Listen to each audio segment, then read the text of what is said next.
farklılık çok zor içimde.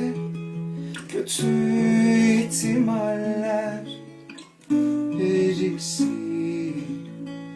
pul pul dökülmüş. Canım yanar yanar da ısıtmaz beni. Durmaz yar üzerine. Kötü anılarım susar, bak kanar gülüşüne.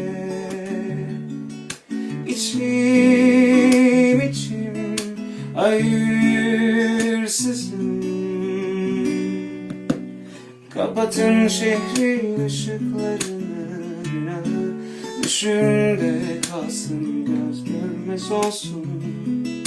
Gönül katlansın, bırakın alsın ne varsa, hayali benle kalsın, söz geçmez olsun.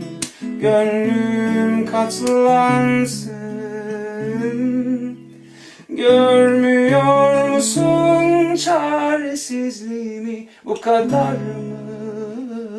Duymuyor musun sesimi, gönüller mi?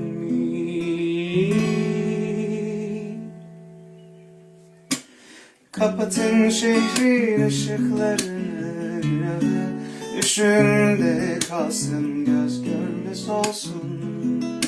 Gönül katlansın, bırakın alsın ne varsa, hayali benle kalsın, göz görmez olsun. Gönlüm katlansın.